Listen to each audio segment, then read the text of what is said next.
مقابلة حصرية في الساعة الأولى من 19 مع وزير الخارجية الروسي سيرغي لافروف.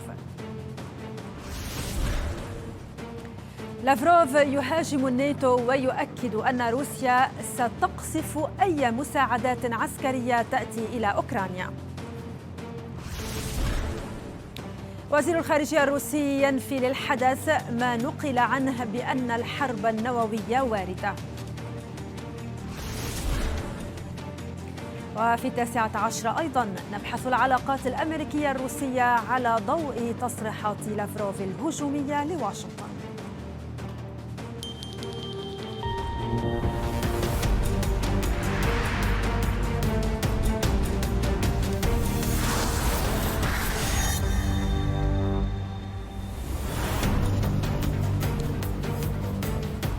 أهلا بكم مشاهدينا إلى حلقة جديدة من 19.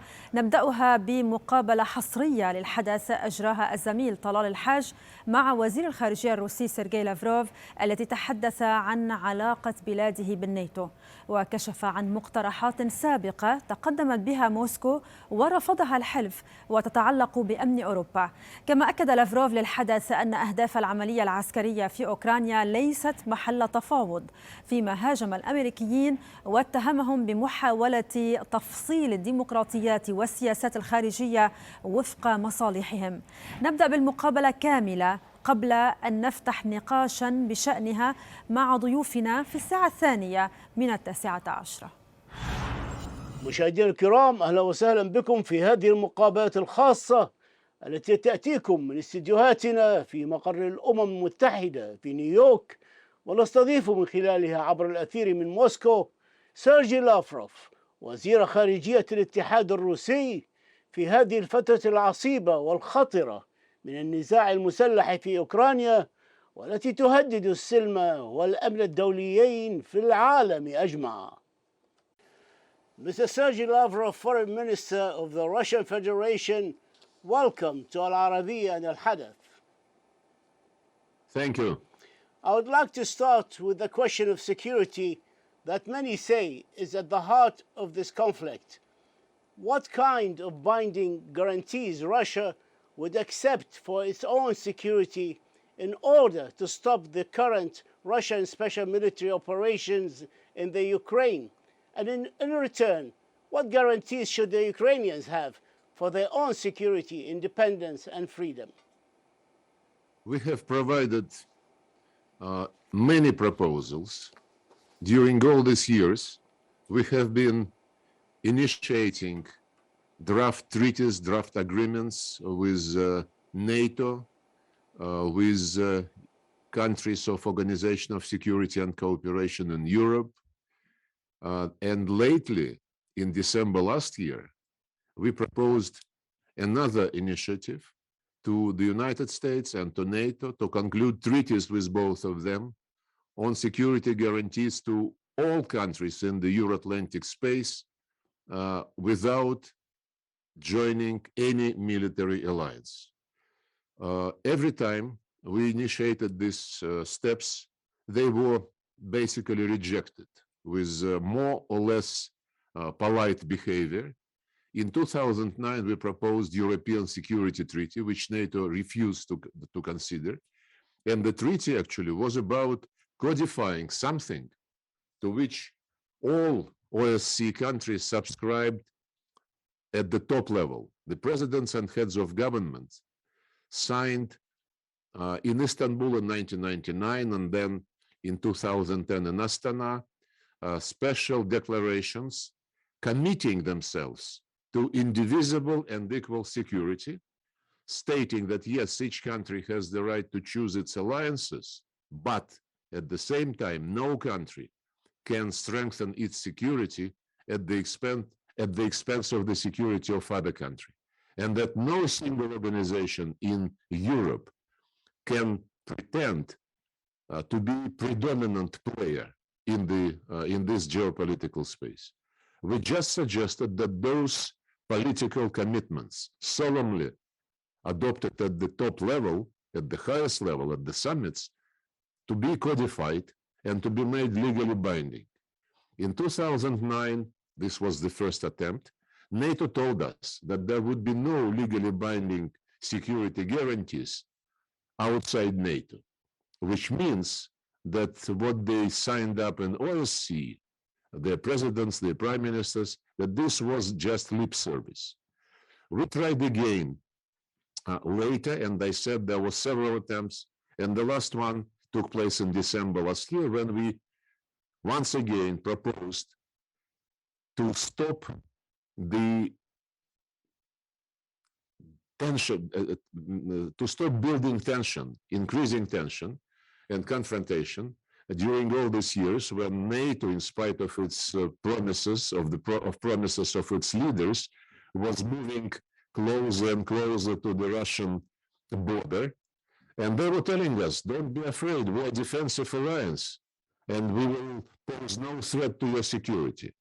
Defensive alliance it was, when there was a Berlin Wall made of concrete and geopolitical wall between NATO and the Warsaw Treaty. But when the Warsaw Treaty disappeared, when the Soviet Union ceased to exist, NATO decided that the line of defense should be moved to the east. And they did move this line of defense 5 times.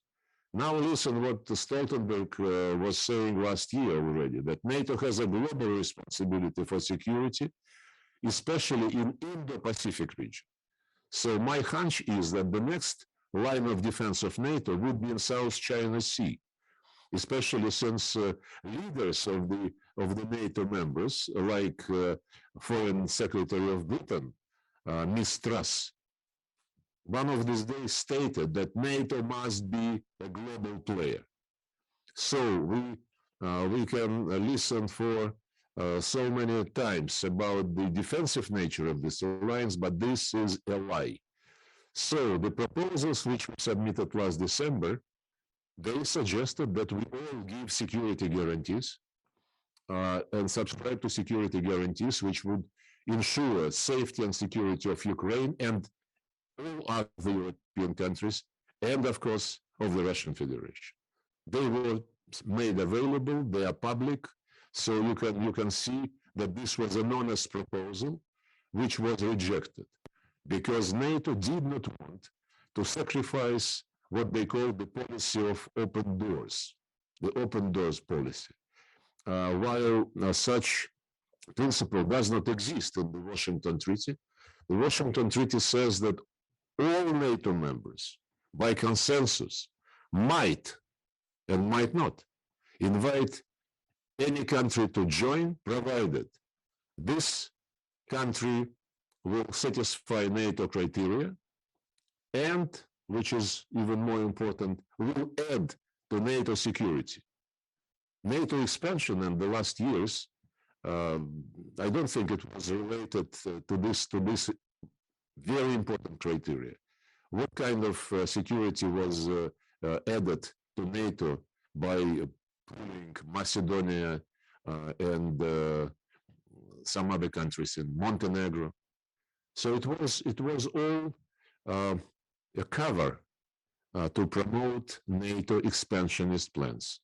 The latest security guarantees discussion is taking place if we come back to Ukraine, which was made during all these years an instrument to contain Russia and to deter Russia and to irritate Russia.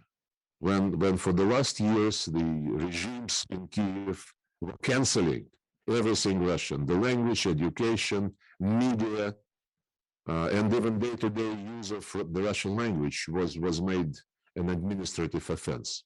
When they were codifying legislation, promoting and encouraging Nazist theories and practices, and when they were pumping arms into Ukraine, when they supported the illegal anti-constitutional coup d'etat in February 2014, to which Crimean citizens and the citizens in the east of Ukraine responded by refusing to live under the rule of the people who violated guarantees from European Union, by the way, because the coup happened next morning after a deal was signed between the opposition and the president and guaranteed by the European Union, France, Germany, and Poland. They just staged this bloody coup and basically spat into the face of the European Union. They treated the European Union the same way as Victoria Nuland did when in December 2013 she talked to her ambassador in Kiev and told him what should be done to the European Union. I cannot say this in this conversation. So when the Ukrainian regime intensified at the end of last year and early this year, shelling of the eastern territories of the country in Donbass, in gross violation of the Minsk agreements, which was signed in February 2015 and endorsed by the Security Council resolution, when they were targeting civilians and civilian infrastructure, schools, hospitals, kindergartens, we didn't have any other choice.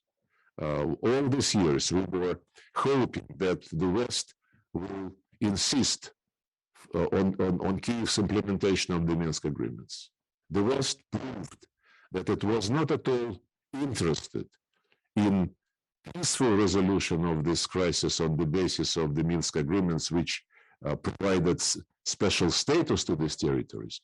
But what the West needed is to support blindly anything which Kiev regime is doing if it is aimed against the Russian interest. This was and this still is the purpose of our Western friends. So when in February this year, when the two republics once again appealed for us to recognize them, we didn't have any other choice. So we did recognize them.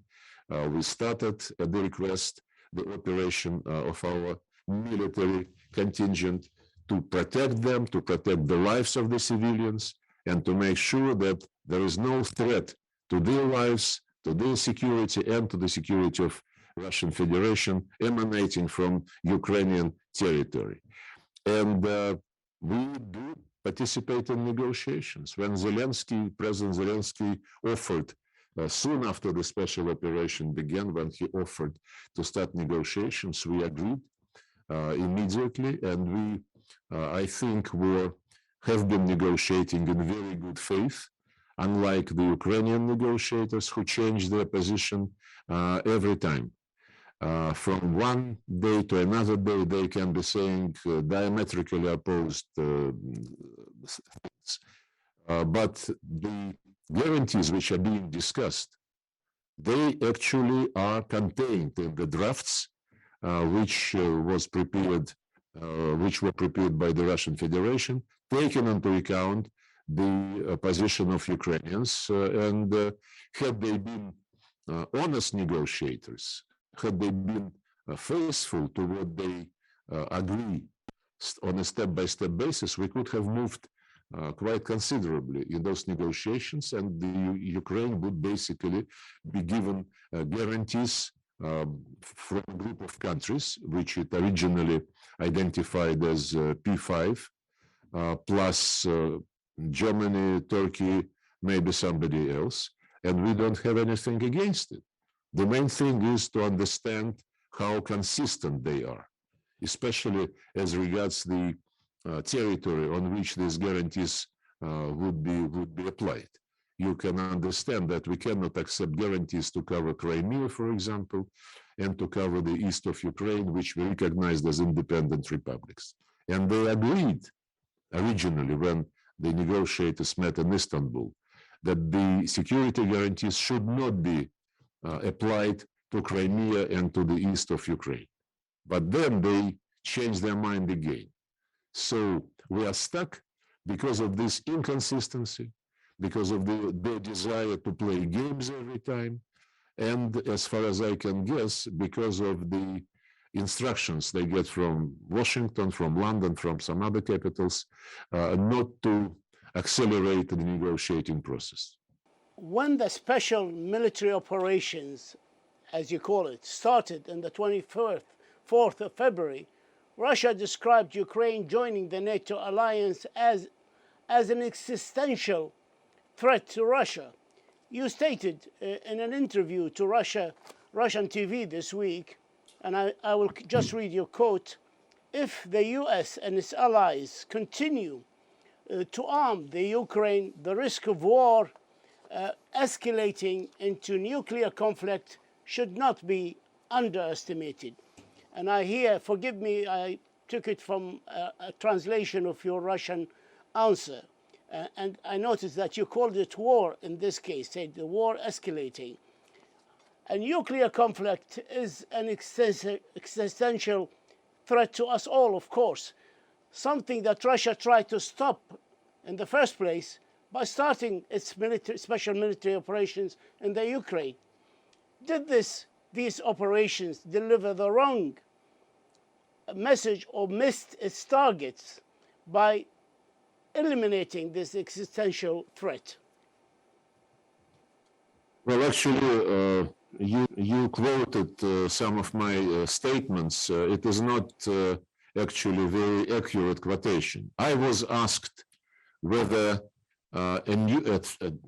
whether nuclear war is possible, whether the risks of nuclear war became closer and more acute, and whether Russia allows for such a eventuality.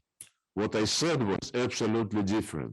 I said that from the very beginning of our cooperation with the Trump administration, we have been proposing to them to reiterate what Reagan and Gorbachev stated in 1987, namely to issue a joint Russian-American declaration at the top level, saying that there could be no winners in a nuclear war, and therefore it must never be launched. So you didn't say the risk of the war escalating into a nuclear conflict should not be underestimated.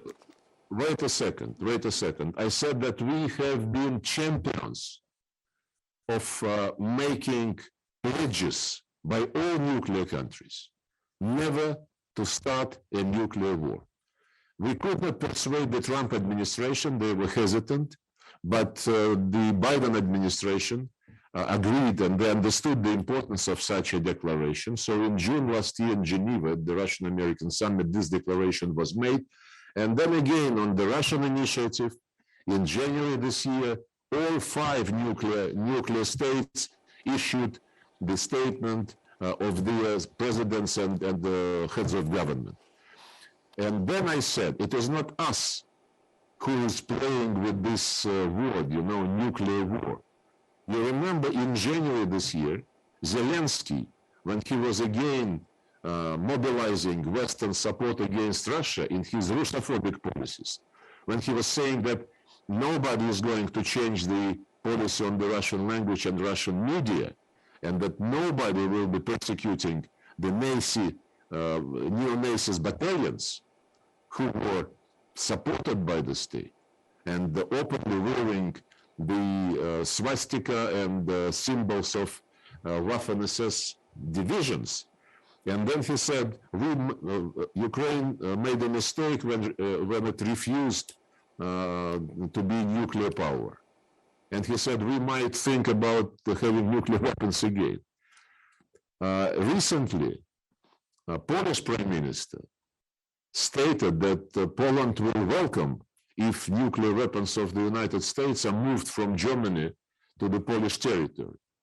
We never were playing with such dangerous things. That's what I said, that we all should insist on the statements made by the P5. Never, ever there could be a nuclear war.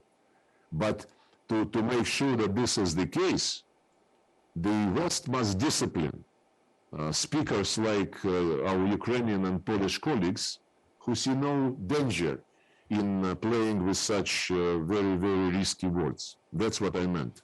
Okay, because it came across like threatening words, and this was actually widely spread in the media, and it's. Sorry, go ahead. It did not come across. It was played the way which you described. we know how indecent those who set the tone for the Western media policy, how indecent they are. So we're used to it. So it's not. You don't think it was just a wrong translation? A wrong translation.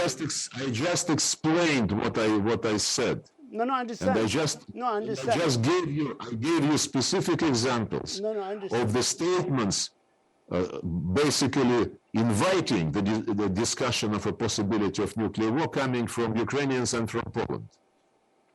Yes, because it really was very surprising considering the role played by Russia in promoting in the Security Council in January the announcement and the statement by the heads of state and the presidents. I come to hear the statement initiated by Russia. No, I understand. Don't forget it. Don't forget this. No, I just said that. Promoted by Russia, and it's commendable action actually, and that's why we were surprised to hear such a statement being circulated in the West. Maybe it's just a wrong translation by the translator. Does Russia consider itself at war now with NATO inside the Ukraine because of the large, continuous advance arms shipments to the Ukraine forces? We don't consider ourselves at war with NATO, because this exactly would be another step, to increase the risks of what we just discussed. Unfortunately, NATO, it seems, considers itself to be at war with Russia. NATO and European Union leaders, many of them in England, in the United States, Poland, France, Germany, and of course, European Union chief diplomat Josep Borrell, they bluntly, publicly, and persistently say, Putin must fail, Russia must be defeated. When you use this terminology, I believe you think that you are at war with the person whom you want to be defeated. Yes, they're supplying arms to Ukraine. We know the routes which are used for these purposes, and as soon as these weapons are reaching Ukrainian territory, they are fair game for our special operation. I ask you this question because there are many who fear that one day they wake up and hear the news that a NATO plane has been downed by Russian forces or a NATO ship has been sunk by Russian forces, accusing them of transferring arms to the Ukraine, hence risking a major escalation in the conflict. As I said, any weapon, any arms shipment on Ukrainian territory is legitimate target, because these weapons would be given to the regime who has a war against its own population, who conducts military offensive against civilians in the east of the country. The intensifying Russian operations in the Donbass, what is your ultimate aim in eastern Ukraine besides what has been announced that Russia aimed to protect the two self-proclaimed Donetsk and Luhansk republics?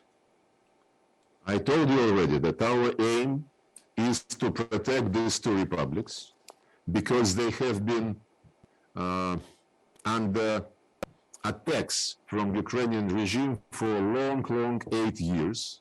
They never, when the coup happened in 2014, they said that they don't want to have anything to do with these people who came to power illegally.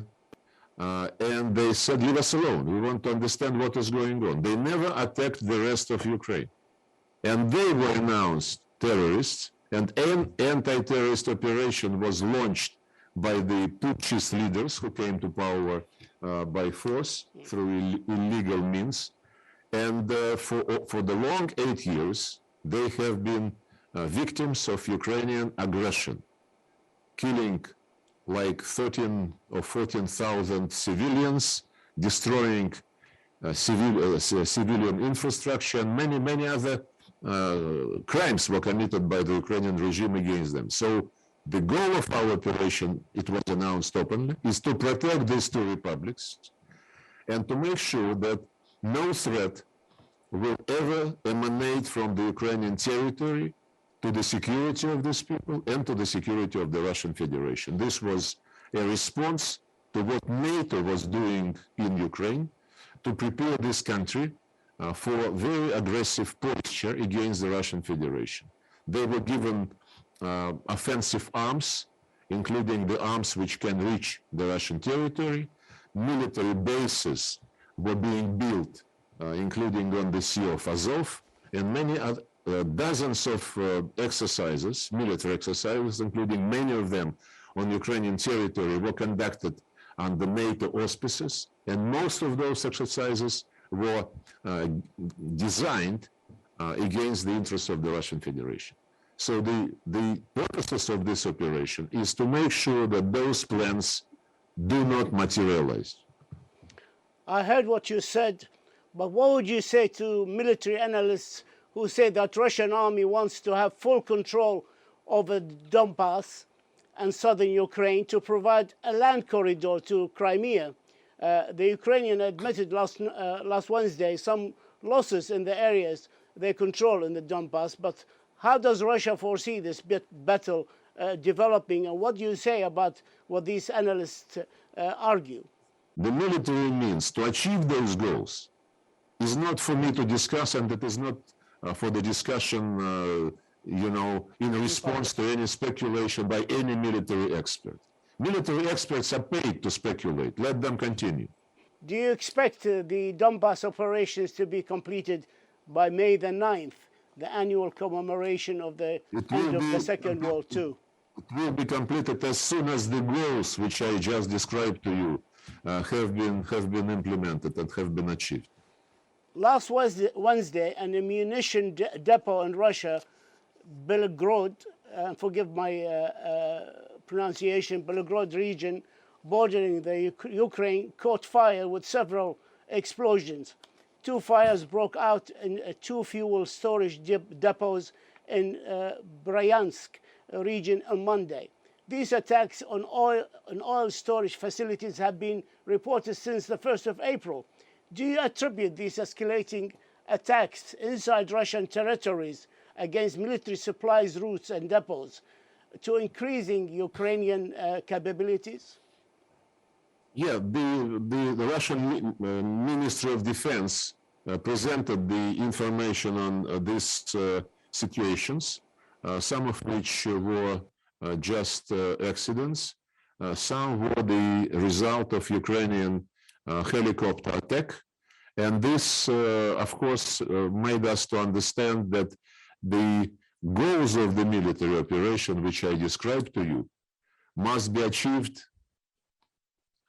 sooner rather than later.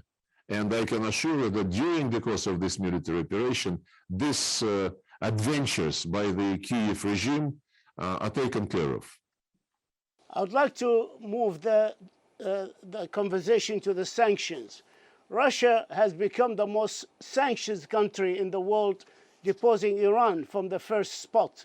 These sanctions are many, varied, and considerable, and continue to intensify. How long can Russia resist these painful sanctions? And they are painful by any standard. The US and its NATO allies believe that these sanctions will incentivize Russia to sit down on the negotiating table in good faith to compromise and reach an acceptable outcome that with solid security guarantees for all. Are they right in their assumption? Well, they are not very smart, and they certainly don't know history. After the Soviet Union disappeared, the profession of Sovietologist or Russologist disappeared as well. The West thought, the United States thought that Russia, after the Soviet Union disappeared, Russia was in the pocket of the United States. Therefore, there is no need to study Russia. Russia would be doing what it is told. It's not going, it was not the case, of course, as you know. And the sanctions is not something which we saw out of the blue. Sanctions have been with us for decades. We never lived a day in the history of the Soviet Union or the history of the Russian Federation when there were no sanctions. When we were entering WTO, there was a deal, and the Americans understood that they cannot accept WTO entry by Russia without waiving the Jackson-Vanik Act, which was discriminatory and which was not in line with WTO standards, and they wanted us to be in the World Trade Organization. But removing the Jackson-Vanik Act, they immediately replaced it with Magnitsky Act. So there was never interruption in the sanctions regime against the Russian Federation. And after Crimeans refused to remain in a ultra-radical Ukraine under the rule of the Nazi regime, they, as you know, adopted more and more sanctions, and these sanctions never stopped. They were increasing them every 6 or 12 months. So to believe that this latest outrage and the wave of sanctions, which eventually showed the real face of the West, which, as far as I now understand, has always been Russophobic. To believe that this latest wave of sanctions is going to make Russia cry uncle and to beg, you know, for being pardoned, those planners are lousy, and of course they don't know anything about foreign policy of Russia, and they don't know anything about how to deal with Russia. We will conclude, and we concluded already, one basic thing: we cannot rely on the West in anything, especially in the areas of life, economy, technology, food, other day-to-day requirements, which are of strategic nature. We will never say that we will not have any relations with anybody.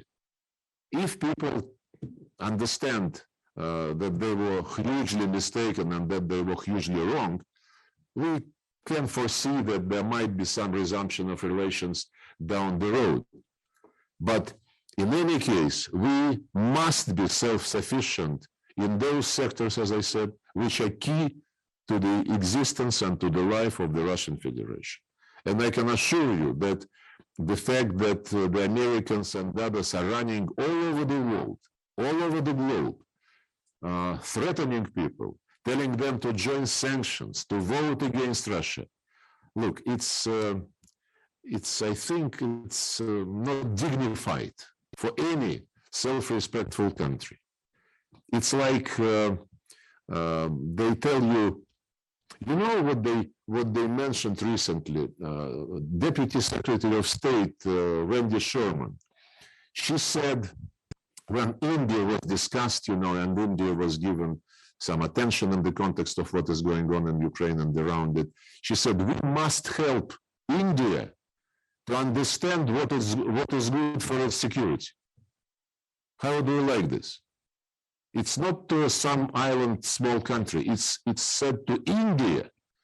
The same is publicly said to China. China must play the rules. Somebody in the UK, I think the foreign secretary said, China must respect the rules, otherwise it would be punished. Publicly, without even blushing, you know. So the nature of this colonial attitude is absolutely unacceptable. And these people, tell us that this is the fight between democracies and autocracies. What kind of democracies are they if they don't give a damn about democracy in international relations? They just say that you must obey to us. They are not even autocrats, they are dictators. And they threaten punishment to the people, to the countries who would not join their policies. It's a shame. It's a shame, and it's a shame for the Western civilization if it takes the shape of such action. The Ukraine conflict effect on world food security. The conflict has a very negative effect on food security in many countries, especially in my region and also many countries around the world. And those with small economies. How do you view the negative effect that these special operations and military operations in Ukraine has developed? Even you have been brainwashed, I understand. The food crisis started not this year, not 2 months ago. The food crisis started several years ago for several reasons, including coronavirus infection, but also including miscalculation of Western countries. They were too much concerned with directing food supply chains in their direction. And of course, the current situation aggravated the problem, but not because Russia eventually didn't have any other choice but to defend itself and its allies from Ukrainian regime, but because the sanctions which the West announced, they broke all supply chains in most cases. For example, dozens of foreign vessels are kept in the Black Sea and Azov Sea ports of Ukraine because they are under sanctions. We are ready to let them go. Ukrainian government is not cooperating. They mind the waters, as you know, and there are mines all over the place. But we are ready to clear the mines and let the ships go. Some of them are with food, as far as I understand. But the sanctions, this is about Ukrainian lack of cooperation and letting foreign ships to leave their ports, but the sanctions prohibited Russian ships to go anywhere, prohibited any logistical infrastructure use by the Russian companies. So if they want to see the real reason of this food crisis, they have to look in the mirror. Actually, when Antonio Guterres was here a few days ago, I raised the issue with him because he published a report about food, energy, and financial crisis. And I told him that it was a shame that he never mentioned sanctions as the key reason for interruption of food supply chains. And you know what he told me? I hope he's not going to be angry with me. I'm not revealing a secret. He said, yes, it was not mentioned in the report, but at a press conference when I was presenting this report, I was asked about it, and I said that, of course, sanctions also played a role. Judge for yourself. I understand, and I agree with you. The situation was bad before the war, but the war or the special military operations certainly did not help either. I'd like to move to the conflict effect on the world energy markets. And only on Wednesday of this week, Russia suspended gas exports to Bulgaria and Poland due to absence of payments in rubles. Are Bulgaria and Poland only the first ones in Europe, and we can expect more suspensions of supplies? You know what happened? The contracts which have been signed before this situation, they provided payments in dollars or euros, and these payments were made directly to Gazprom accounts, and this money was held on Gazprom accounts in Western banks. Well, after the beginning of the special operation in Ukraine, our Western friends have stolen more than $300 billion from us. In fact, they stole what they paid to us for gas. In other words, they have used during all these years Russian gas for free. And to avoid continuation of this robbery, we issued the decree of the president, which said, gentlemen, ladies, from now on, you would be paying not to Gazprom and to its accounts in the Western banks, but you would be paying to Gazprom Bank, still in dollars and in euros. Nothing would change. You pay the same amount of foreign currency, which is agreed in the contract. And then inside Gazprom Bank, your euros and your dollars would be moved to the ruble account, and then Gazprom would be paid in rubles. This is absolutely necessary scheme to avoid continuation of shameless robbery in which these countries engaged. You might have heard that in London, Washington, and Brussels, they speak about confiscating the money which they've frozen and giving this money to somebody else. It's, you remember how the United States was created through the golden fever. First come, first served. Who should first is winning. We don't want to be part of this game, and we don't want to be part of this robbery. And they have a choice. They either pay the same amount in the same currency as they used to do, and then the rest would be done almost automatically. Or if they don't want us to get the money, and those who refuse to use this ruble scheme, they basically don't want us to get the money for our product. This is their choice.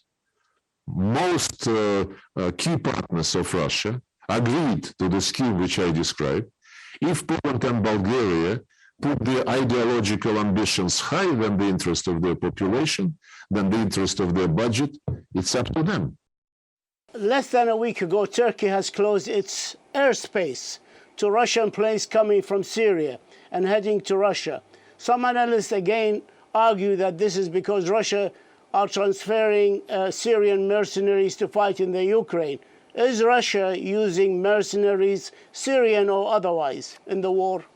Never, ever we use mercenaries. And I can assure you that people in Syria are busy with their own business.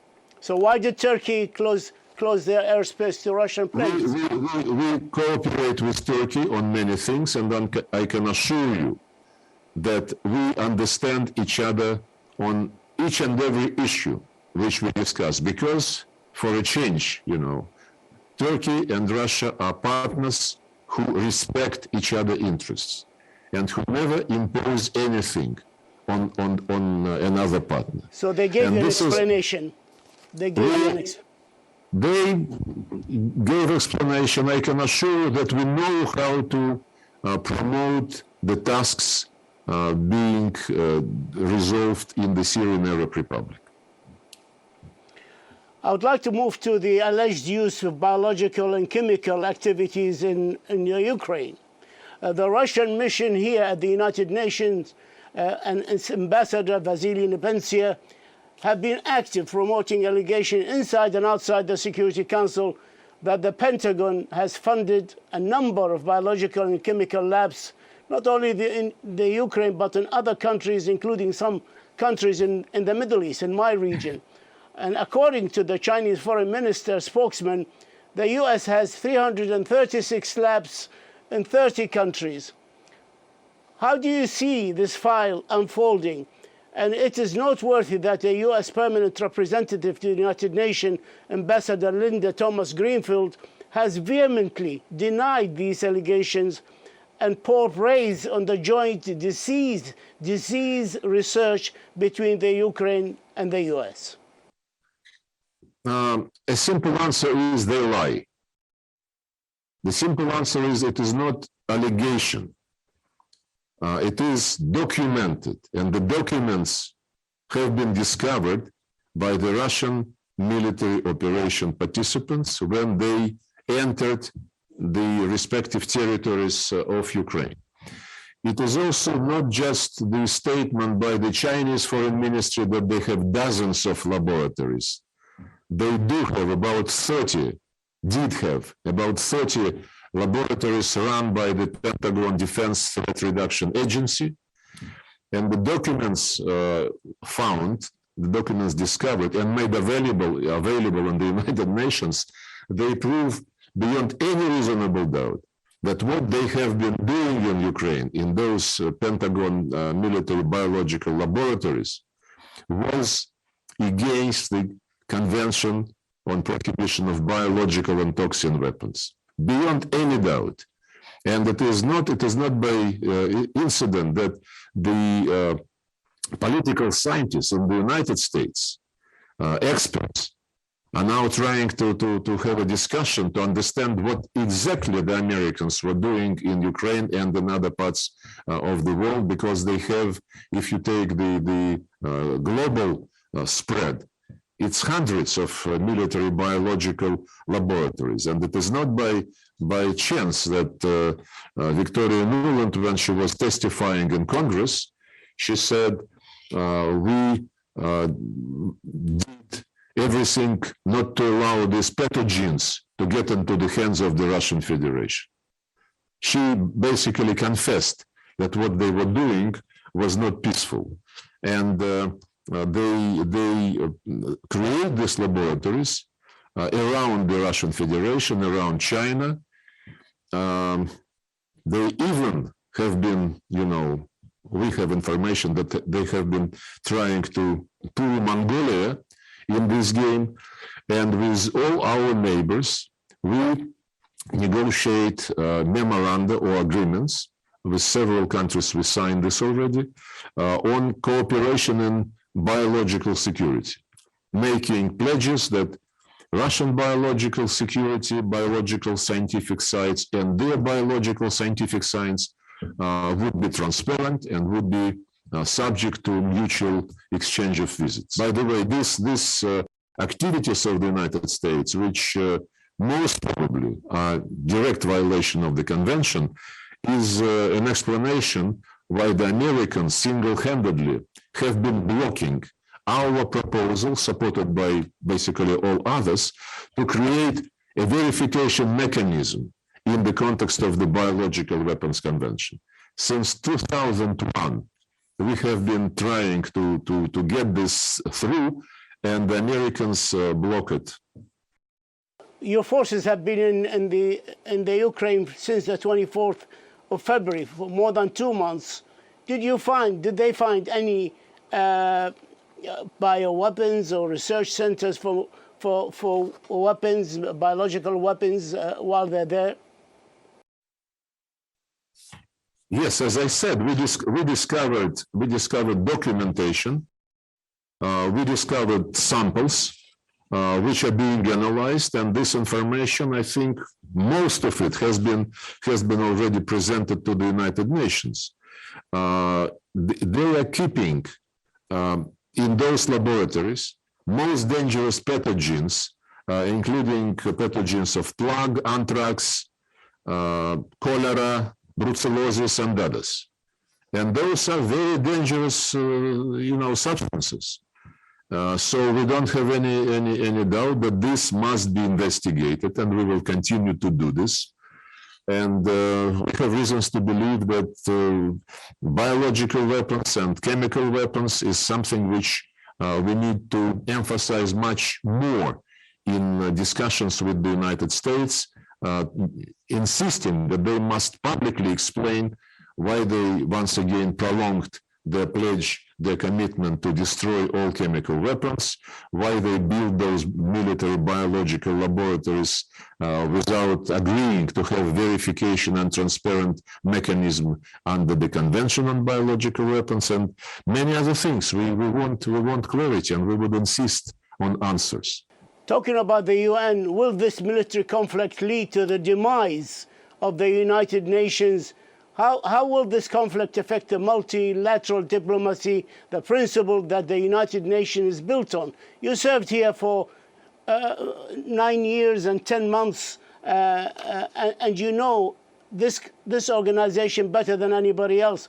Do you think this organization is now facing an existential threat and might go the way the League of Nations before it?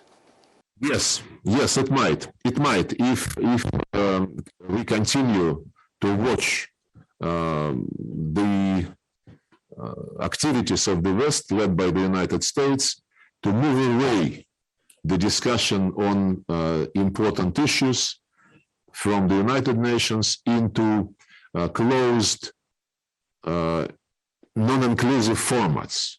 Summit for Democracies, which was convened by President Biden last year. The invitees were individually decided by Washington. And of course, you find the very funny countries whom the Americans never described as democratic, but they were invited to the Summit of Democracies because they were obedient servants of Washington, or they were considered to be obedient servants. Then, a few years ago, the French and the Germans announced the creation of Alliance of Multilateralists. And we asked them why to do it outside the United Nations, because what is more multilateral than the United Nations? Everybody is here, except few non-recognized states, but it's a universal organization. They told us, no, we need something separate, because in the United Nations there are many autocratic countries. Yes, autocratic countries they are. There are also monarchies. And we explained to them this is the pluralistic picture of the world community. And if you want to be multilateral, then you cannot avoid including everybody. No, but they created Alliance of Multilateralists, which is based on, as they said, European Union values.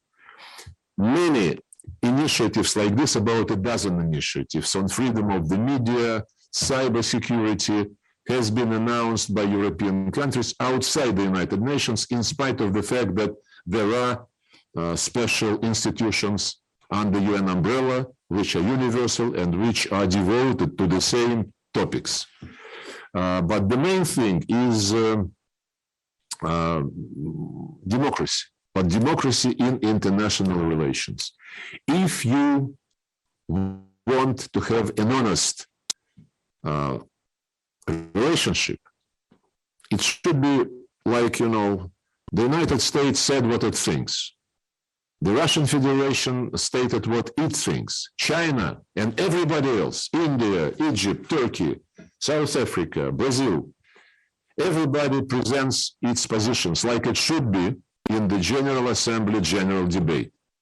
And then countries who listen, they should decide whose view is closer to them.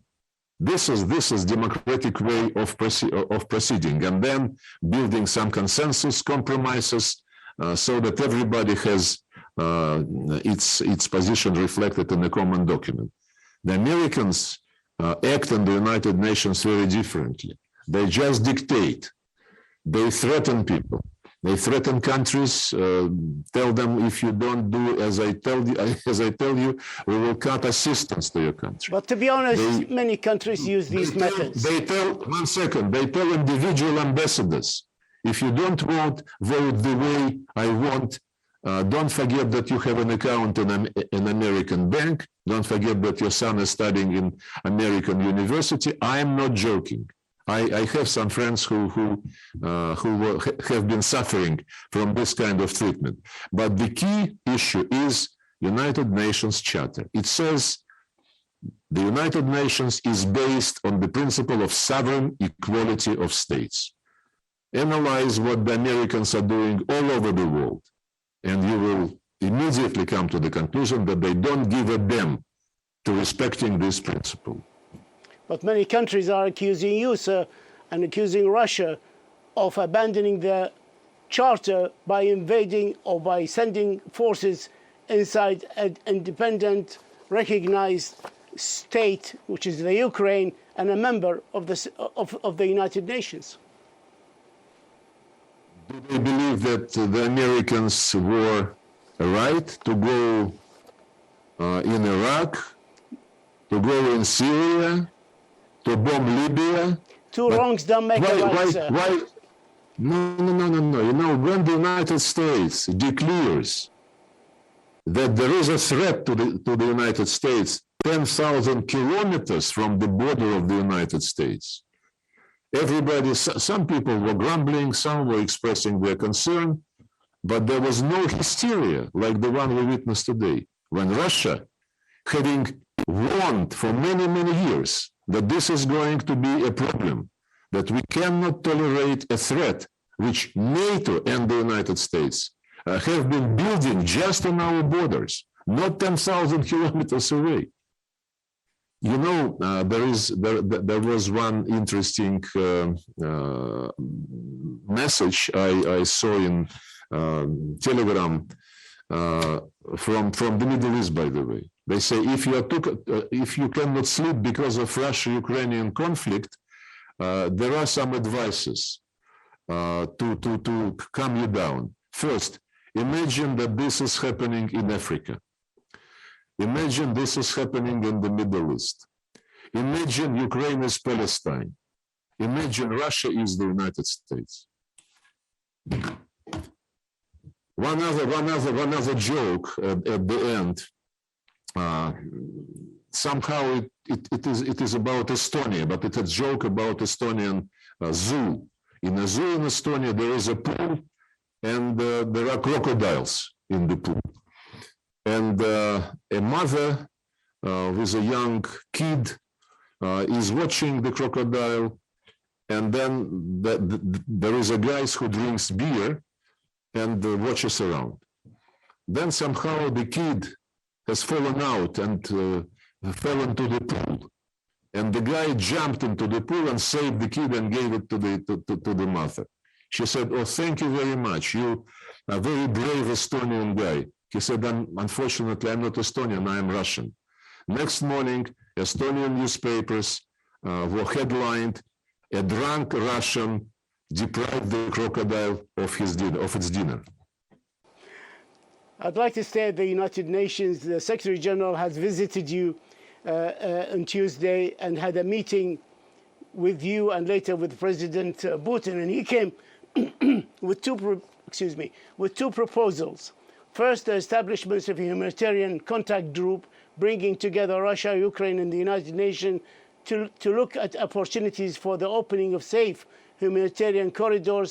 And secondly, on Mariupol, Secretary Guterres proposed coordinated work to be carried out by the United Nations, the International Committee for the Red Cross, and the Ukrainian and Russian forces. There is no need. I know. There is no need in anybody providing help to open humanitarian corridors. There is only one problem. Humanitarian corridors, which are being announced on a daily basis, are ignored by the Ukrainian ultranationals who are sitting in this steel mill in the outskirts of Mariupol. And the Kyiv regime either does not order them to let civilians go if there are some civilians, or the Kyiv regime cannot tell them what to do and does not have any authority over them. We appreciated the interest of the Secretary General to be helpful, and we agreed that his people, he has his representatives for a couple of months already in Russia. They work with the Ministry of Defense to coordinate the delivery of humanitarian convoys. And these people have been explained yesterday and today what is the mechanism for them to monitor how the humanitarian corridors are announced and how the humanitarian corridors offers are responded to by the people who keep, if there are civilians, then civilians are being kept as a human shield. Moldova, do they have anything to worry about from special military operations from Russia? They should worry about their own future because they're being pulled into NATO, and I don't think this would add security to Moldova. The goals of the Russian operation in Ukraine have been announced. They are to protect civilians in the east of Ukraine and to make sure that there are no threats to those civilians or to the Russian Federation coming from the Ukrainian territory. Full stop.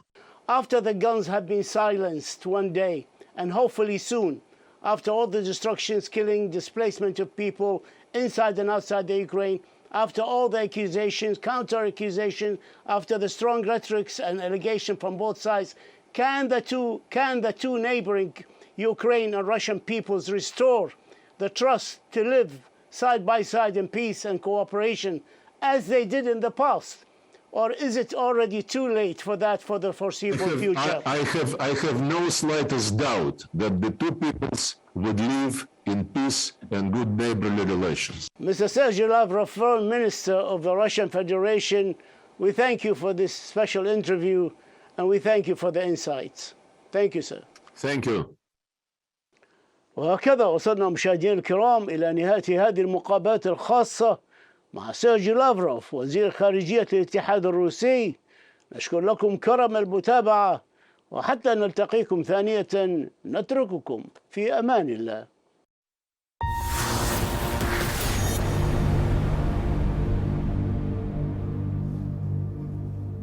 إذن مشاهدينا نخصص هذه الساعة الثانية من 19 لمناقشة المقابلة الحصرية التي أجراها وزير الخارجية الروسي مع الحدث، حيث ذكر لافروف بما قاله الرئيس الأوكراني حول أن كييف أخطأت عندما رفضت أن تكون دولة نووية، مضيفا أن روسيا تدرك الجهات التي تزود أوكرانيا بالأسلحة وبأن القوات الروسية ستستهدف الشحنات عند وصولها.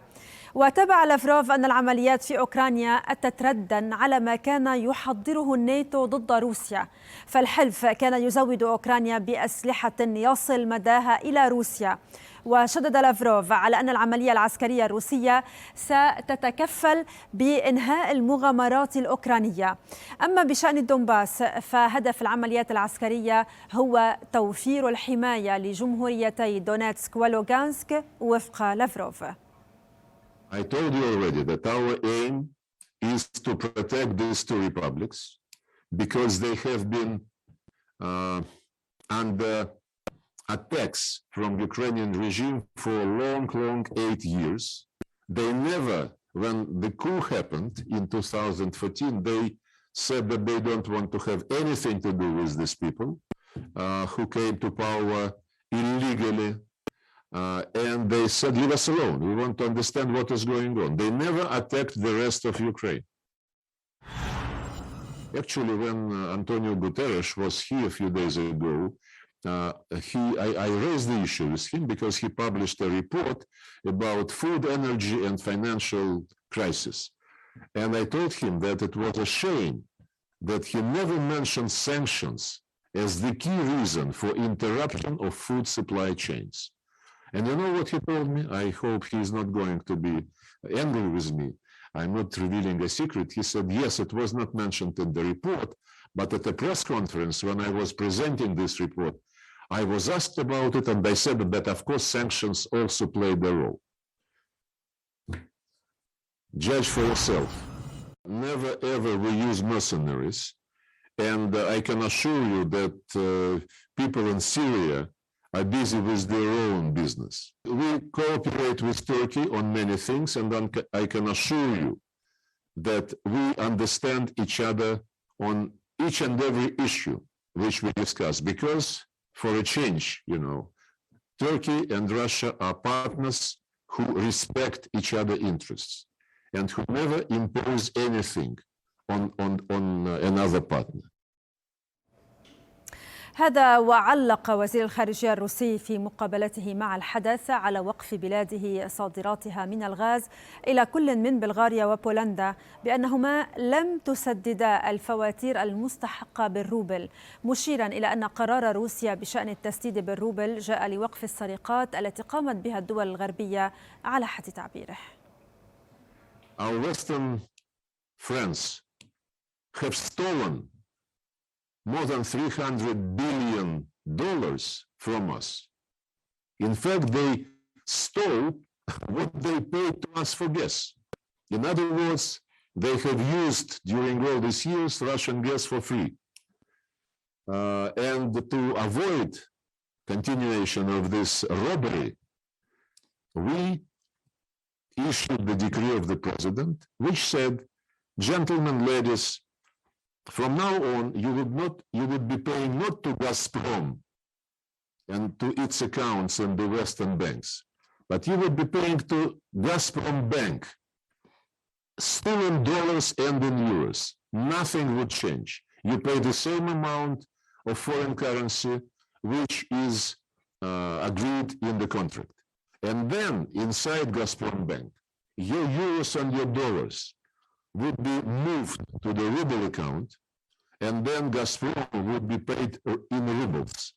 This is absolutely necessary scheme to avoid continuation of shameless robbery in which this country is engaged. You might have heard that. حول العلاقة مع الناتو، كشف لافروف للحدث عن تقديم مقترحات في الأعوام الفائتة لإبرام معاهدات مع الحلف وواشنطن، وتتضمن معاهدات تأمين ضمانات أمنية لروسيا وأوروبا والناتو، لكنه وفق تأكيده قد تم رفض المقترحات، ومن بينها دراسة اقتراح روسي بإبرام معاهدة الأمن الأوروبي. فكان جواب الناتو وفق لافروف دائما رفضه توفير أي ضمانات أمنية خارج إطار حلفه. ويضيف وزير الخارجية الروسي للحدث أن موسكو قدمت العام الفائت خفض التوتر جراء اقتراب الناتو من الحدود الروسية، وفيما الناتو أجاب ألا داعي للخوف من الحلف لأنه دفاعي، إلا أن الناتو حرك خط الدفاع شرقا 5 مرات بعد تفكك حلف وارسو. We have provided many proposals. During all these years, we have been initiating draft treaties, draft agreements with NATO, with countries of Organization of Security and Cooperation in Europe. And lately, in December last year, we proposed another initiative to the United States and to NATO to conclude treaties with both of them on security guarantees to all countries in the Euro-Atlantic space without joining any military alliance. Every time we initiated these steps, they were basically rejected with more or less polite behavior. In 2009, we proposed European Security Treaty, which NATO refused to consider. And the treaty actually was about codifying something to which all OSC countries subscribed at the top level. We don't consider ourselves at war with NATO because this exactly would be another step, to increase the risks of what we just discussed. Unfortunately, NATO, it seems, considers itself to be at war with Russia. NATO and European Union leaders, many of them in England, in the United States, Poland, France, Germany, and of course, European Union chief diplomat Josep Borrell, they bluntly, publicly, and persistently say, Putin must fail, Russia must be defeated. When you use this terminology, I believe you think that you are at war with the person whom you want to be defeated. Yes, they're supplying arms to Ukraine. We know the routes which are used for these purposes. And as soon as these weapons are reaching Ukrainian territory, they are fair game for our special operation. As I said, any weapon, any arms shipment on Ukrainian territory is legitimate target because these weapons would be given to the regime who has a war against its own population, who conducts military offensive against civilians in the east of the country. And the sanctions is not something which we saw out of the blue. Sanctions have been with us for decades. We never lived a day in the history of the Soviet Union or the history of the Russian Federation when there were no sanctions. The wave of sanctions, which eventually showed the real face of the West, which, as far as I now understand, has always been Russophobic. To believe that this latest wave of sanctions is going to make Russia cry uncle and to beg, for being pardoned, those planners are lousy, and of course they don't know anything about foreign policy of Russia, and they don't know anything about how to deal with Russia. حول هذا الموضوع ينضم إلينا من نيويورك مراسل الحدث طلال الحاج. أهلا بك طلال إلى 19. هذه ليست المرة الأولى التي تجري مقابلة فيها مع لافروف، تعرفه منذ حوالي على ما أعتقد 20 عاما. هل لمست تغير جذري لدى الرجل بأنه شعرت بأنه فعلا وزير خارجية بلاد تخوض حربا، بلاد معزولة، أم يعني كما عاهدته في السنوات الماضية؟ نعم، هذا الشعور شعرت فيه أثناء جلوسي معه هذه المرة. لم يكن يتسم بخفة الروح وخفة الظل والنكتة كما نعرفه هنا كنا في الأمم المتحدة، ولكنه مع ذلك قال اثنان من النكات أثناء هذه الجلسة. هو دائما يحب الضحك، وكنا نجتمع فيه هنا كثيرا في الديليجاتس لاونج أو غرفة الوافدين.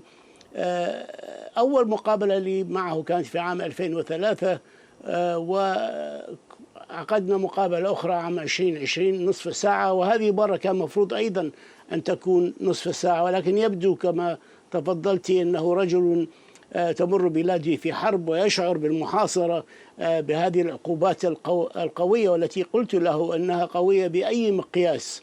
وبالطبع يحاول الدفاع عن نفسه، وطول المقابلة من اتفاق على نصف ساعة إلى ساعة كاملة دليل على أنه يريد إرسال برسائل إلى الغرب، ليس لي أو للعالم العربي ولكن إلى الغرب، ويستغل مصداقية القناة العربية والحدث أو قنواتنا لتوصيل مثل هذه الرسالة.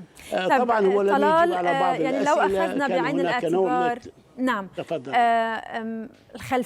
خلفيات هذه المقابلة، الكواليس، التحضير لها، والآن أنت تتحدث تقول يعني انطباعاتك، وتتحدث كذلك عن يعني طول المقابلة التي كان من المفترض أن تكون نصف ساعة وامتدت إلى حوالي الساعة.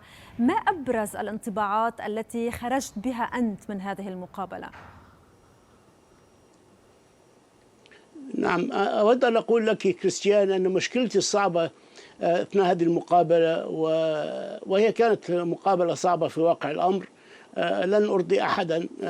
هناك من يريد مني أن أكون مهاجما كما هم أصدقائي الدبلوماسيون الغربيون هنا، والبعض يريد مني أن أنقل وجهة النظر الروسية التي لا يسمعونها أو لا يسمعها أحد كثيرا في الإعلام الغربي، وهذا ما قررته، أن أدعه يعطينا المعلومات ووجهة نظرهم، ونترك الأمر للمشاهد العربي لكي يصدق أو لا يصدق، أو يتفق أو لا يتفق مع هذا الرأي أو ذاك. هذا ما قمت به، وحاولت طبعا تحديه في مواضيع معينة أعرفها جيدا. قضية التوازن كانت صعبة.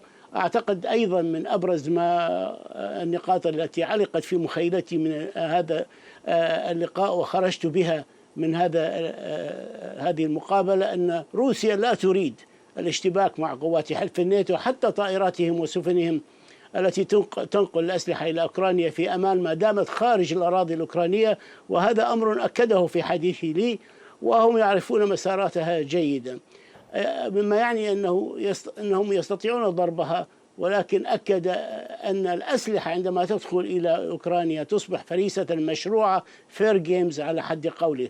الخلاصة النهائية من هذا اللقاء أن روسيا مستمرة في عملياتها العسكرية، تريد الانتهاء منها بأسرع وقت ممكن حتى تتحقق أهدافها.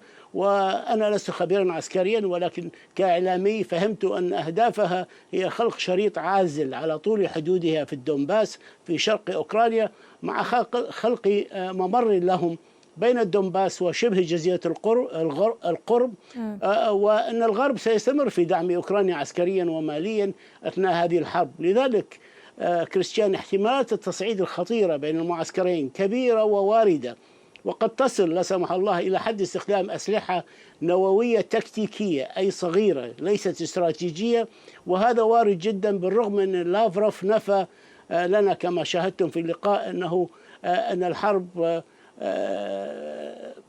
يعني إذا استمرت فالتصعيد إلى استخدام أسلحة نووية أمر مستبعد بسبب جهود روسيا عام 87 وأيضا العام الماضي في جنيف، وأيضا هذا العام في مجلس الأمن في يناير، عندما دفعت روسيا باتفاق دولي من خلال مجلس الأمن وقع عليه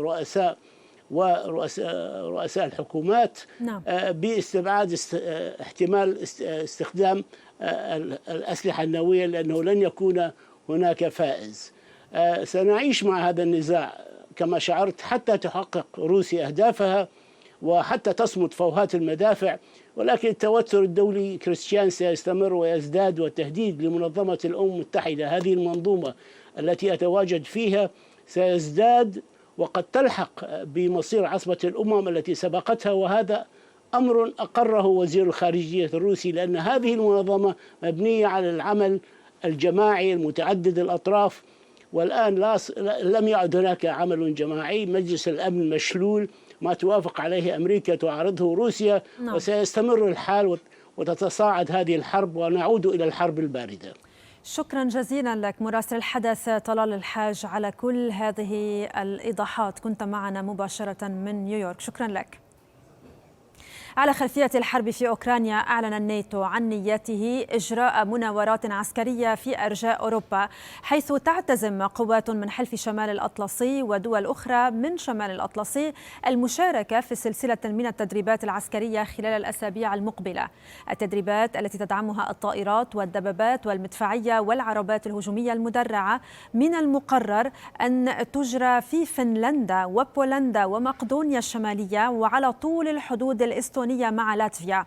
ومن المزمع أن تضم المناورات قوات من الناتو والقوة الاستكشافية المشتركة التي تضم أعضاء من خارج الناتو مثل فنلندا والسويد.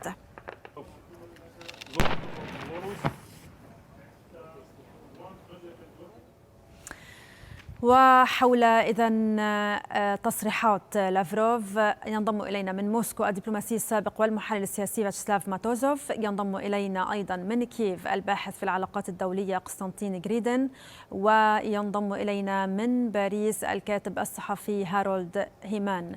أهلا بكم جميعا إلى التاسعة عشرة. أبدأ معك سيد هارولد، وتحديدا بما قاله سيرغي لافروف فيما يتعلق بالناتو، بأنه دائما كان يقدم مقترحات للناتو والأخير كان يرفضها. لماذا لم يأخذ الناتو بعين الاعتبار حساسية روسيا وقلقها على أمنها القومي، وبالعكس كان يضع أسلحة وصواريخ تصل على الحدود الروسية، تصل إلى العمق الروسي؟ لماذا يعني تجاهل الناتو كل المخاوف الروسية؟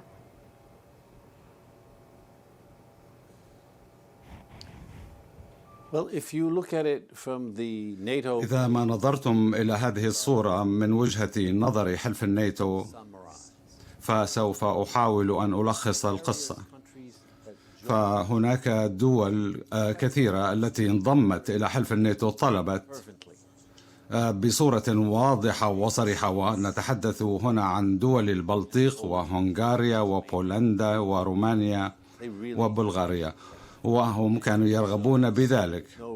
لذا لم يكن هناك سبب حقيقي لعدم منحهم هذا الأمر إلا من خلال التوجه الذي عكفوا عليه. وبعد ذلك كان هناك نص تركيبا لصواريخ مضادة في هنغاريا وبولندا، وهذا الأمر نظر إليه من قبل موسكو بمثابة خديعة، ولا سيما وقامت وقالت بأنها صواريخ سوف تستهدف موسكو.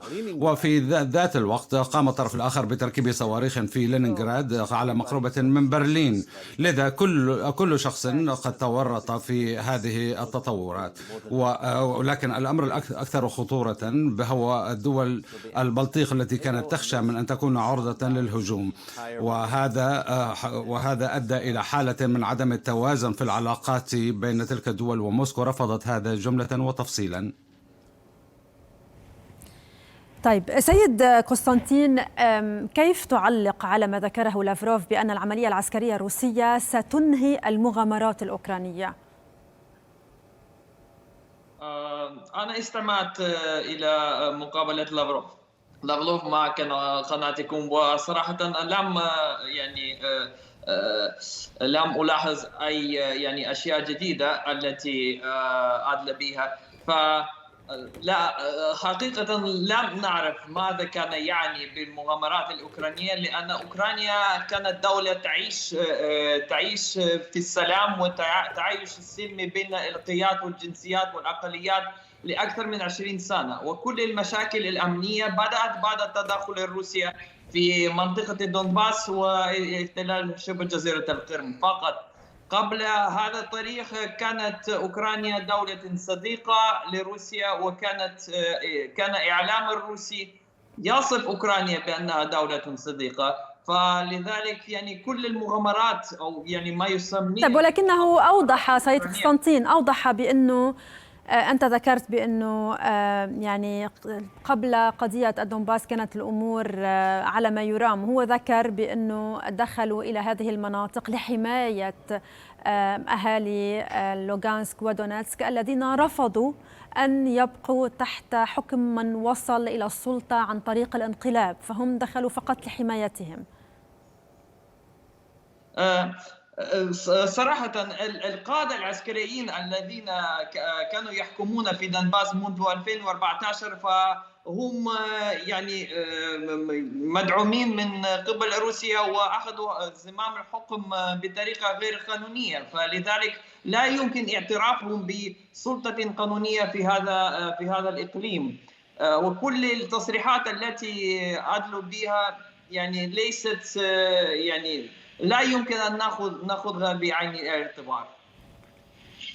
طيب، أنتقل إليك سيد ماتوزوف. إذن كان لافتا أيضا تبرير لافروف لعدم فتح تركيا لمجالها الجوي أمام الطائرات الروسية.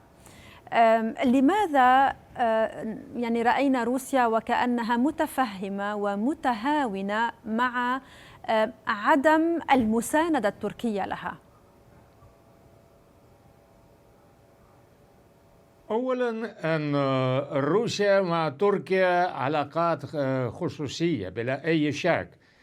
تركيا عضو الكبير والمهم في صفوف حلف الشمال الأطلسي، يلعب دور. يمكن من وجهة النظر القدرة العسكرية هي القوة الثانية بعد الولايات المتحدة الأمريكية في حلف الشمال الأطلسي. وروسيا طبعا من زمان كانت تتبنى علاقاتها مع تركيا انطلاقا من الفهم أن هذه الدولة الكبيرة مهمة استراتيجيا وعلى حدود مع روسيا. كانت يزرع في قاعدة العسكرية جوية إنجرليك طيران أمريكي، طيارات أمريكية مع رؤوس قنابل مع الرؤوس النووية حتى لآخر سنوات، لأن الآن تغيرت الأوضاع. ولذلك أنا أتصور أن كل هذا اللي نحن نشاهده في علاقاتنا مع تركيا، روسيا بنت علاقات مبنية على المصالح، احترام مصالح تركيا في كل المجالات ممكنة، ويطلب من تركيا احترام المصالح الروسية. مش دائما اتفقوا، مثلا في سوريا أو في ليبيا فوارق لا شك كانت ولا تزال، ولكن في مسائل استراتيجية هناك تفاهم، بغض النظر أن تركيا أيدت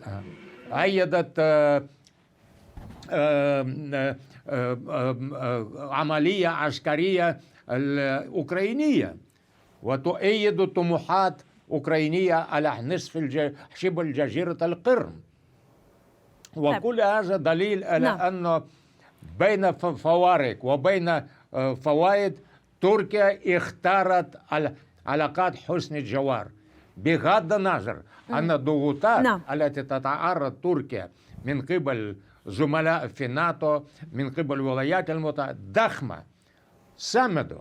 ولذلك سأعود إليك سيد ماتوزوف، دعني أعود وسلامتك، دعني أعود إلى ضيفي الآخر من باريس. سيد هارولد، كان لافتاً أيضاً اعتبار لافروف سبب العملية العسكرية في أوكرانيا هو لصد ما كان الناتو يحضر له في أوكرانيا. ماذا كان الناتو يحضر لروسيا؟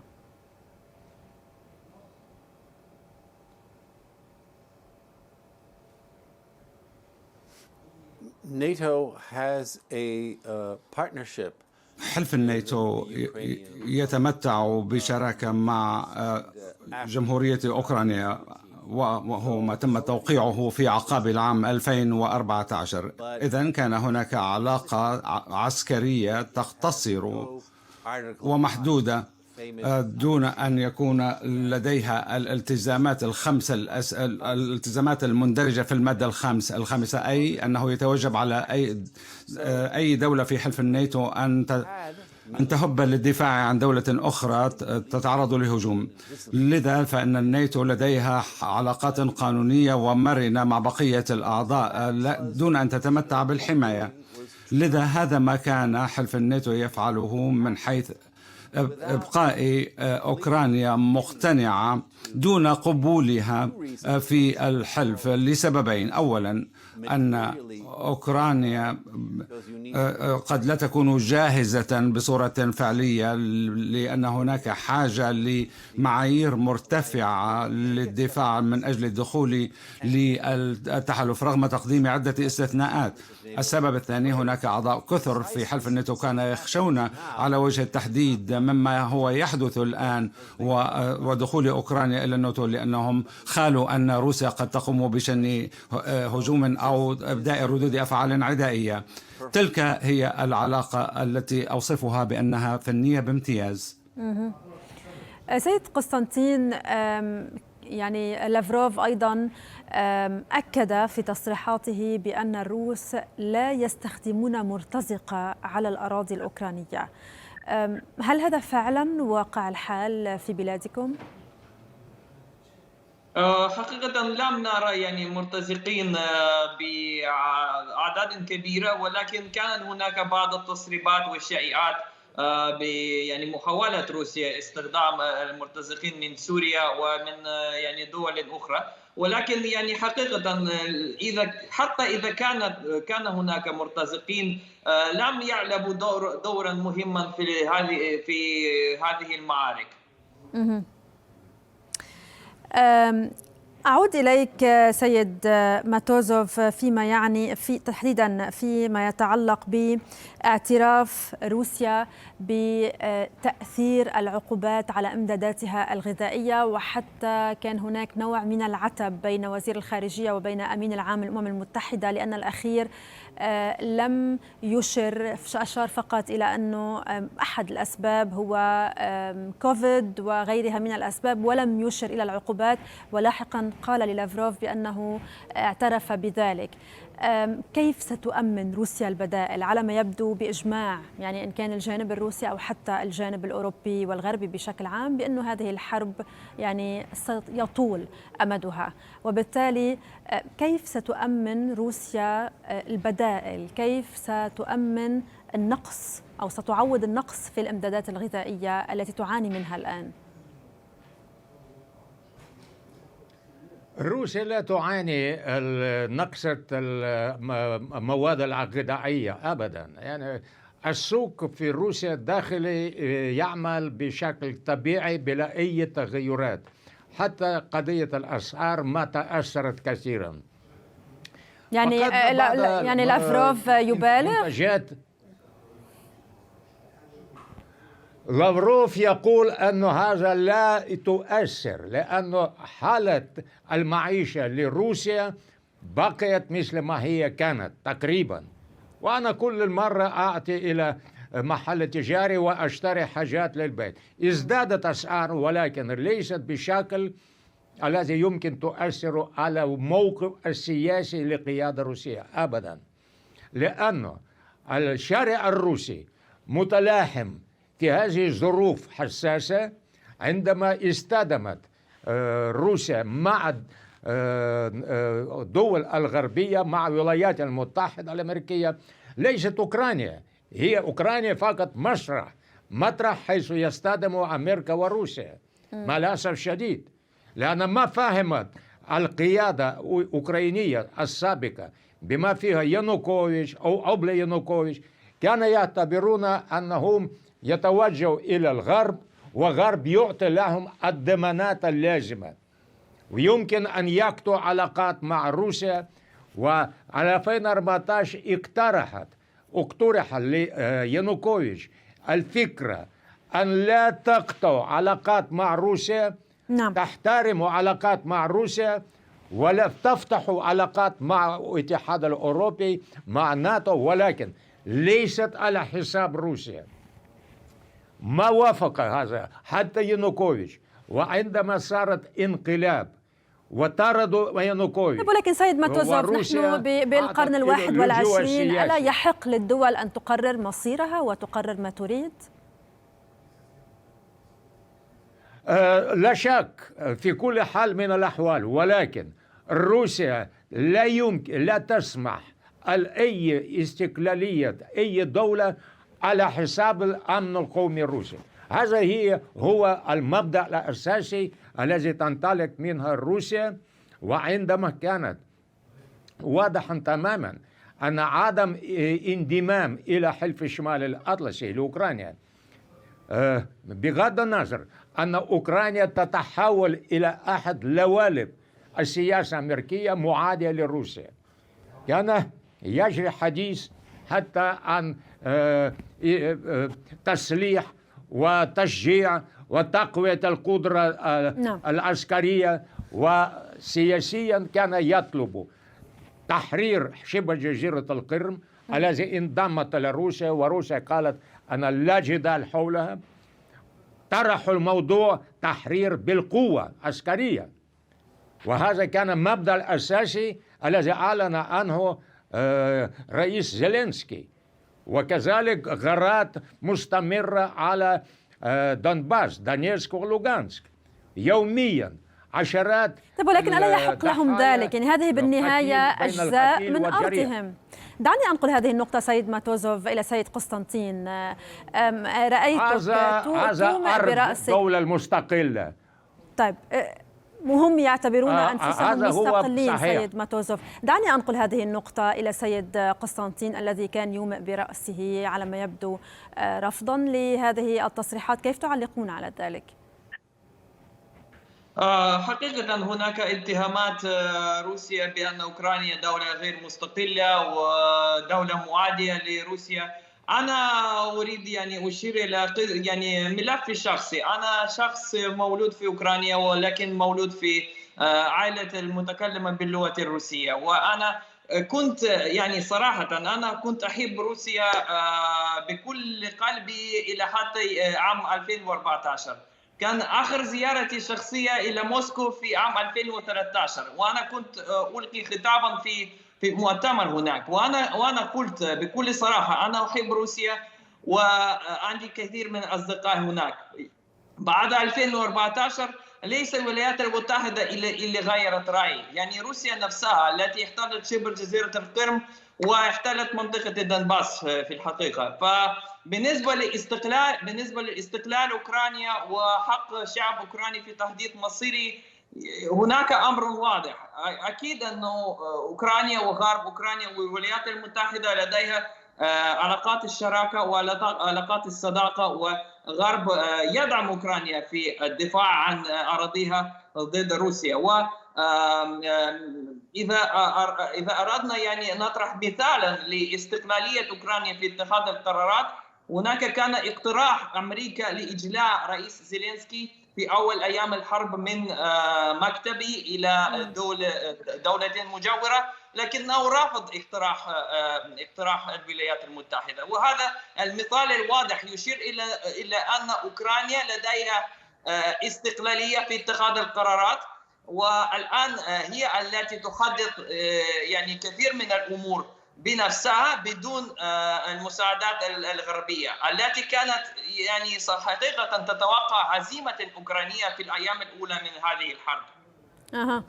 أنتقل إليك سيد هارولد فيما يتعلق ب أيضا اعتبار روسيا. دائما هناك يعني ترداد لمختلف المسؤولين بأن روسيا لا تعتبر نفسها في حالة حرب مع أوروبا، غير أن الأخيرة أوروبا والغرب بشكل عام يعتبر نفسه بحالة حرب مع روسيا، ويترجم ذلك عبر دعم أوكرانيا بمختلف أنواع الأسلحة وعبر السعي إلى إطالة أمد هذه الحرب بدل أن يصب جهوده من أجل وقفها الآن.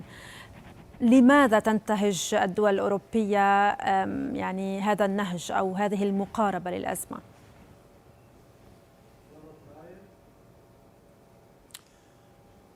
Well, I think that just about every أعتقد أنه كما هو الحال بالنسبة لكل دولة أوروبية والقيادات الموجودة فيها فضلا عن الرأي العام، فجلهم يعتقدون أنه عمل عدائي من قبل روسيا ضد أوكرانيا. لا جدل حول هذا الموضوع في أي مكان، لكن السؤال هو كيف يمكن وبأي قدر يمكن مساعدة أوكرانيا أو أن يتم قطع العلاقات مع روسيا. هذه هي المعضلة الأساسية التي لم يكن لأحد أن يتخيل أن أوكرانيا سوف تقوم بشن أي هجوم حتى شبه جزيرة القرم التي كانت محصنة بصورة أساسية. لعل الدونباس قد تكون أمرا مختلفا، لكن شبه جزيرة القرم يصعب إعادة السيطرة عليها بكل هذه البساطة. حقيقة الأمر أن الدول الأوروبية تدعم أوكرانيا لأنها تشعر بأن هذا الشعب لم يعطى فرصة للدفاع عن نفسه، لأن تسليح أوكرانيا كان أقل بكثير مما تمتلكه الترسانة الروسية. قد يكون من باب التعويض، فضلا عن أنه ما من جنود أوروبيين قد تم انخراطهم في هذه المعركة، ولا يوجد أي ردود أفعال ليقول أحدهم لماذا علي أن أموت في الدونباس. هذا هو موقف دول الاتحاد الأوروبي والمشاعر التي كانت تراوده. قد يفاوض البعض، لكن هذه المفاوضات صعبة مع روسيا، ولا سيما إذا ما كنا قد رأينا أن محاولات التفاوض على الخطوط الأمامية قد تكون صعبة. لكن فرنسا قالت يجب العودة إلى ما قبل 24 من فبراير. شكرا جزيلا لك الكاتب الصحفي هارولد هيمان، حدثتنا من باريس. كما أشكر أيضا الدبلوماسي السابق والمحلل السياسي فياتشسلاف ماتوزوف، حدثنا من موسكو. والشكر كذلك للباحث في العلاقات الدولية قسطنطين غريدين، حدثنا من كييف. شكرا جزيلا لكم.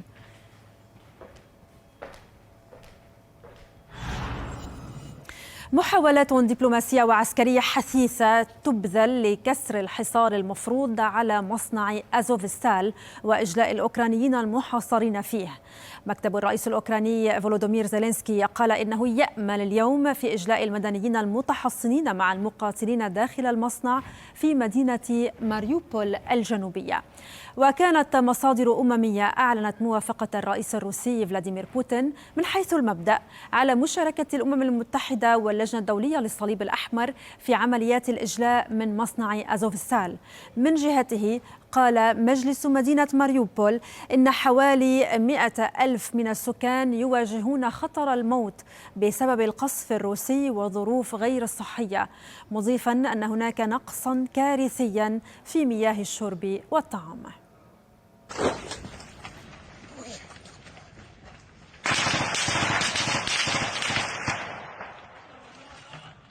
Да уходи! Прикрывай, блядь! Стреляй!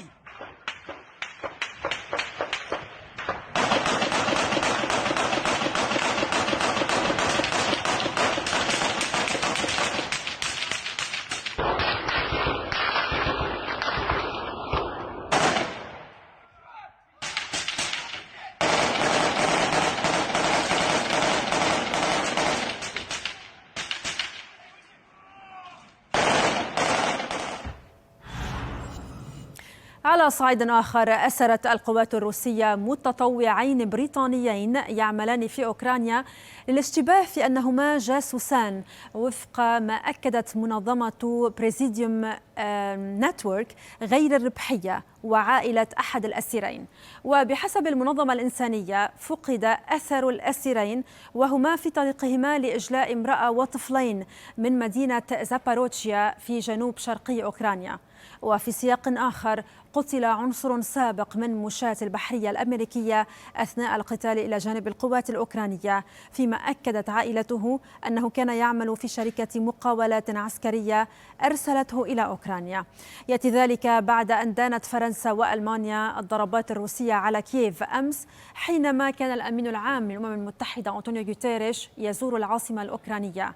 وزير الخارجية الفرنسي جان إيف لو دريان وصف القصف الروسي بالضربات العشوائية، في حين وصفتها الحكومة الألمانية بغير الإنسانية.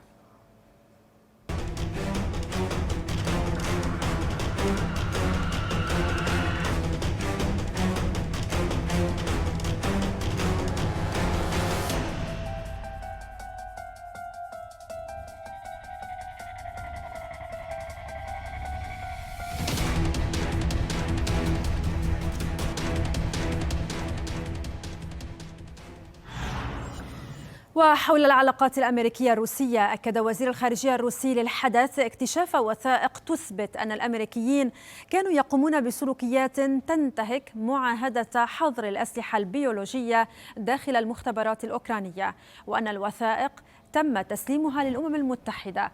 وشدد لافروف على أن بلاده حريصة على عدم نشوب حرب نووية، مذكرا بالاقتراح الذي قدمته موسكو للإدارة الأمريكية السابقة بضرورة تبني إعلان مشترك في حال نشوب حرب نووية.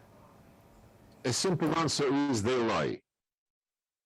The simple answer is it is not allegation. It is documented, and the documents have been discovered by the Russian military operation participants when they entered the respective territories of Ukraine. It is also not just the statement by the Chinese Foreign Ministry that they have dozens of laboratories.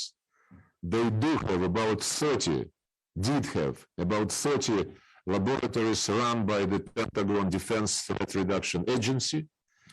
And the documents found, the documents discovered and made available in the United Nations, they prove beyond any reasonable doubt that what they have been doing in Ukraine in those Pentagon military biological laboratories was against the Convention on Prohibition of Biological and Toxin Weapons.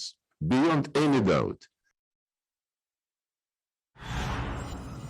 I was asked whether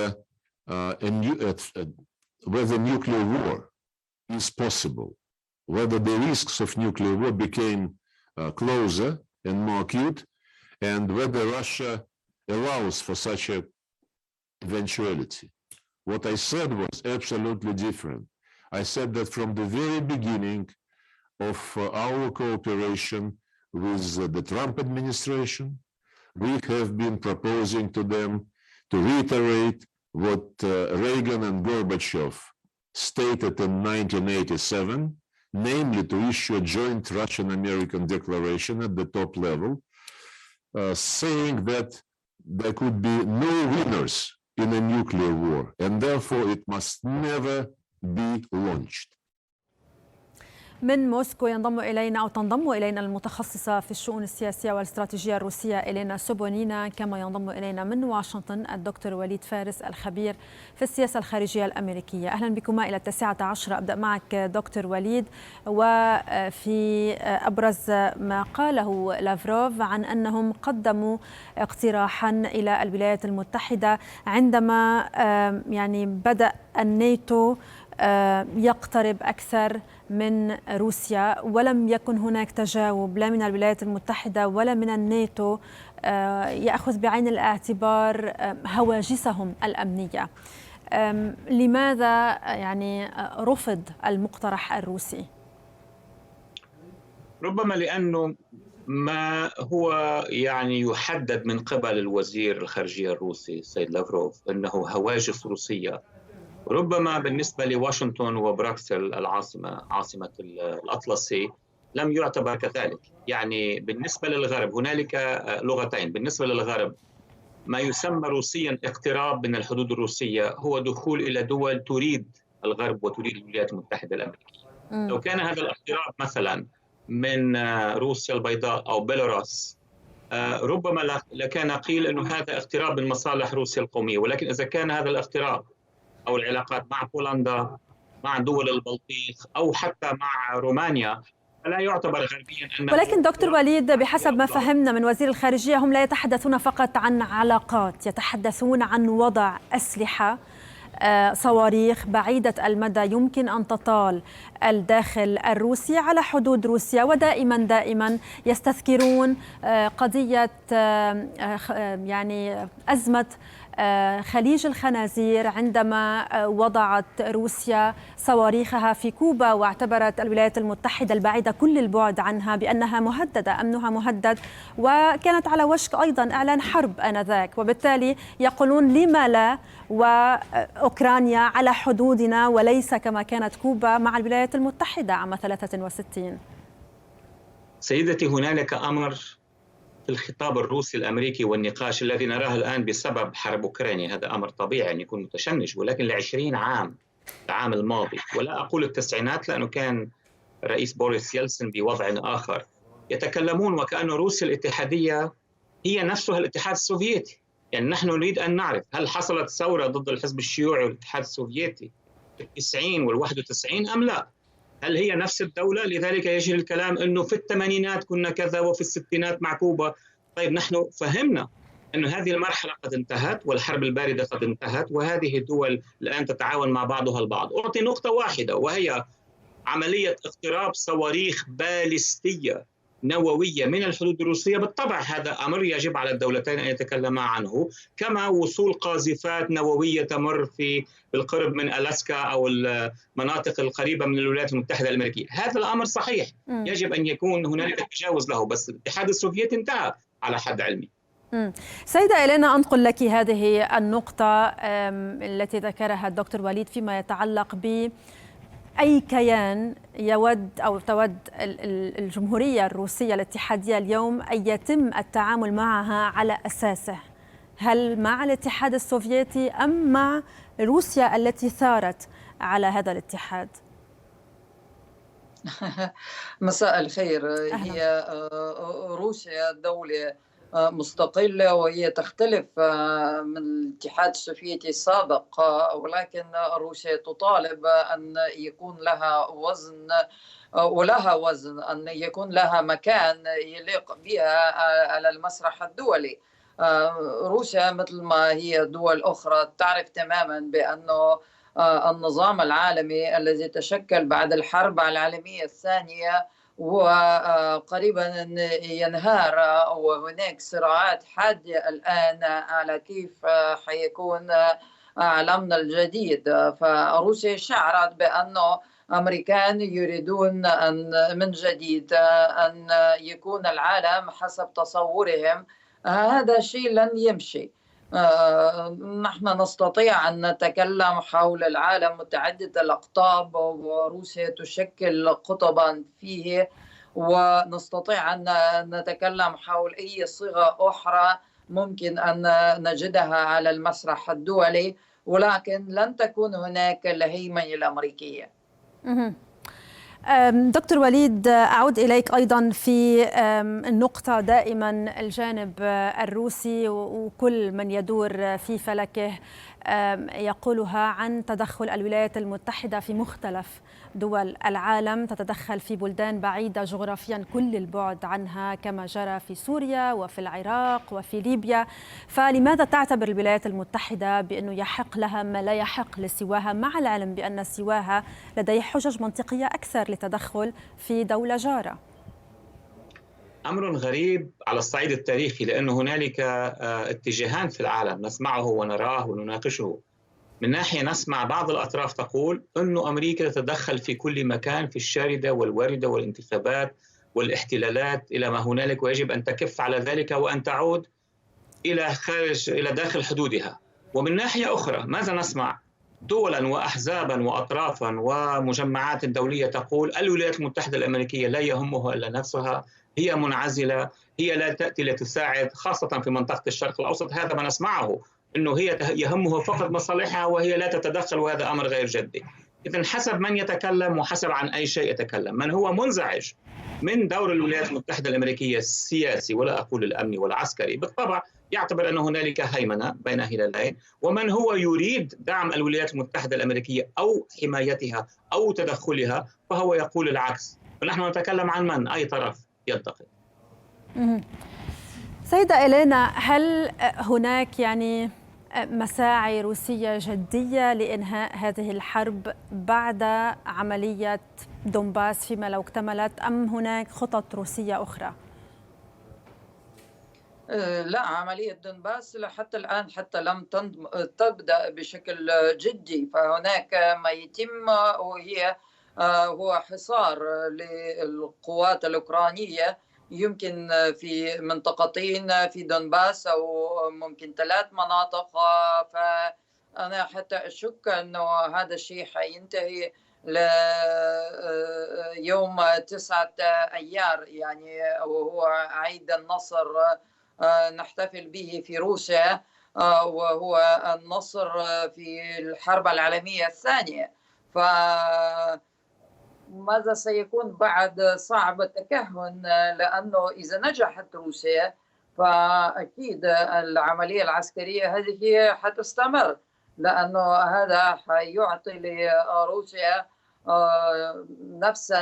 نفسا آخرا لكي تتقدم بعد، لكي تسيطر على شواطئ البحر الأسود.